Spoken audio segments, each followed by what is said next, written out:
If I were to tell you about myself, I would tell you about where I grew up, where I'm from, where I went to school and university, about my friends and my family, about inspirational people I've met, the places I've visited, the things I've done, what I'm currently working on, and what I strive to accomplish. Our biographies are none other than the narratives we tell about ourselves. Ultimately, narratives structure who we are. Quite simply, on the one hand, there are narratives that we fashion for ourselves, and on the other, there are narratives others fashion for us. Then there are all the narratives in between that leave us in that middle gray area. Narrative psychologists Doan and Perry make a distinction between two types of narratives, the small and the grand. Grand narratives, or meta-narratives, are ones in which we are recruited.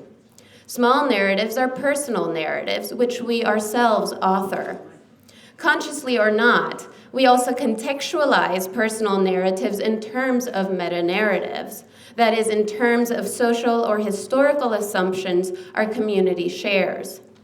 Our own and each other's identities can most thoroughly be understood through attending to both personal narratives and meta-narratives equally. However, of the two types, meta-narratives can be the most demanding on the self. While on the one hand, meta-narratives can serve to provide a sense of group belonging, on the other hand, certain meta-narratives have the potential of becoming tyrannizing if they're considered to be the only one and true story. Traumatic history can act as one such debilitating meta-narrative, which may subjugate people's personal narratives. It is important that we listen to all stories and acknowledge the significance they have in our everyday lives. But what is most important is to dare to challenge narratives that have a restricting hold over our lives. Today's conference will consider to what extent culturally based politics, and in particular the force of narratives, can assist in reconciliation and peace in the Middle East, and can also be applied to other situations like Cyprus. We have a very powerful lineup of speakers whom I wish to thank individually for accepting my invitation to present. Thank you, Mark Donfried, Rato Kozakou-Markoulis, Tvia Walden, Hanna Kire, Nur Kuprulu, and Elada Evangelou. Thank you, Emilio Solomou, for acting as discussion moderator for us this evening.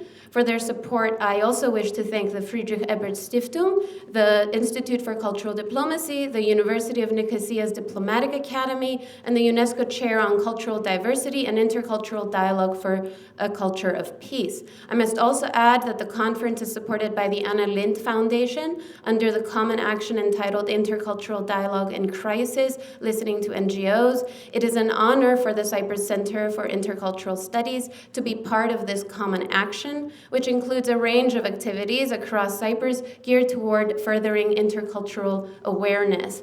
Finally, I want to thank you all for being with us tonight.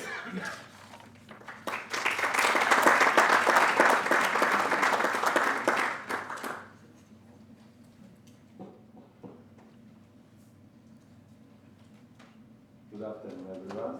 I will skip an introduction. Marilena has said things and we are running a bit late, so I go straight in inviting Professor Michalis Attalides, Rector of the University of Nicosia, to deliver his opening address.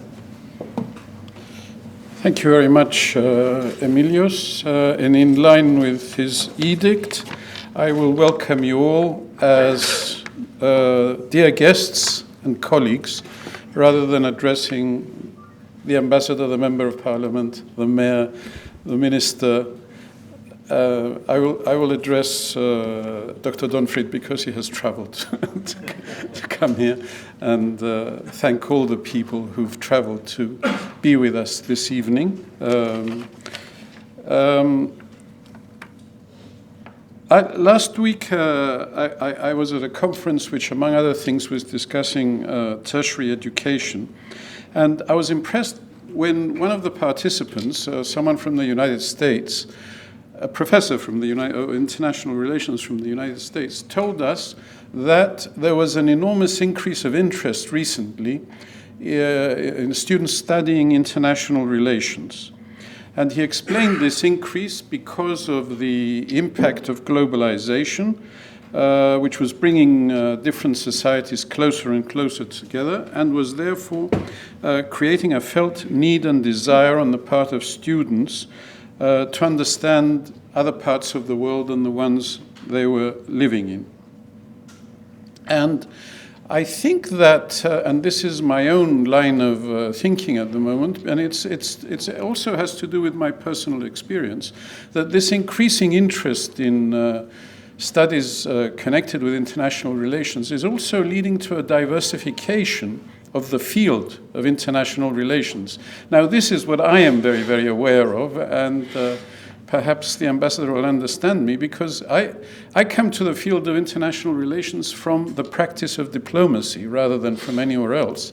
And so it's rather interesting for me to understand and to begin to experience how much diversity there can be to the study of international relations and even to the study of diplomacy. And of course, cultural diplomacy is one of these new directions which some aspects of international relations studies are taking, and therefore I'm expecting with great interest the remarks of Mark Donfried, the founder of the Institute of Cultural Diplomacy, on the future trends in cultural diplomacy. The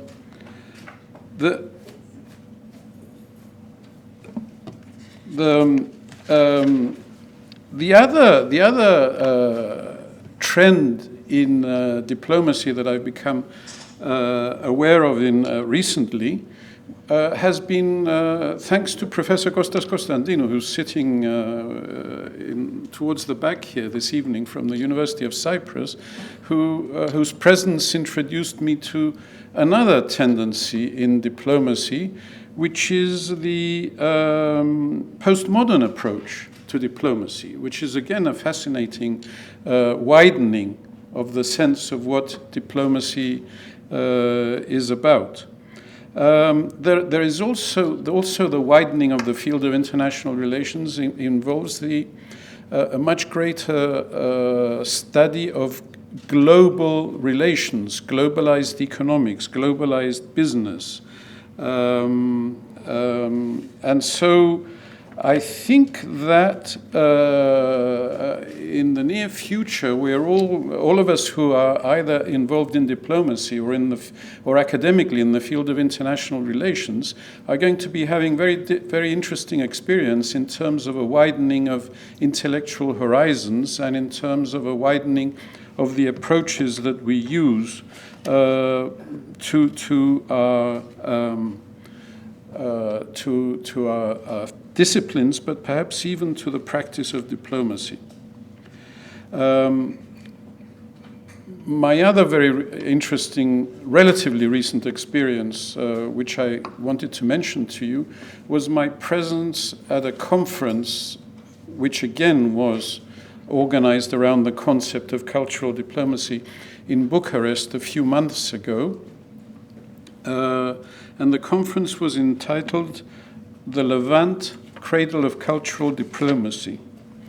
And the Levant is a particularly interesting geographical concept, as unlike other geographical concepts for our part of the world, it conceptually unifies the area of the Eastern Mediterranean, in contrast to other concepts which have a tendency to divide it, at least into north and south, but also in other ways, for example, between Muslim, Jewish, and Christian, for example, whereas the Levant is not a very developed concept, but it is the only concept which refers to our part of the world as a unified entity. It seems to be a powerful enough concept so that it has, from time to time, attracted some opposition and some enmity. And the description Levantine is not necessarily a positive one in some circles. But this adds to the interest of the concept. It's similar to the concept of hybridity in some ways, that again Professor Constantinou works on.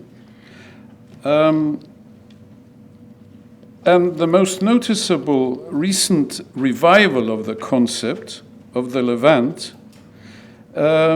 I've seen in its use by the US Geological Survey, which has published many maps in the last months about the natural gas and possibly oil deposits in the Eastern Mediterranean, calling it the Levantine natural gas deposits. So there is, at least the geology of the area is very clearly indivisible, and a very clear, solid rock uniting the area.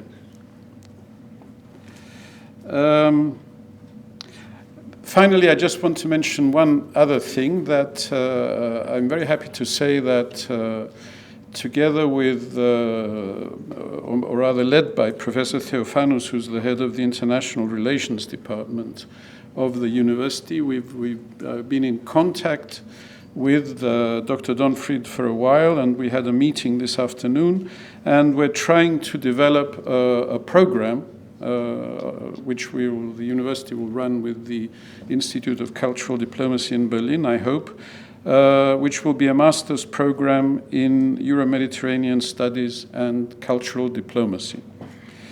So let me welcome everyone to the University of Nicosia, and I'm sure that this will be an interesting conference. Thank you.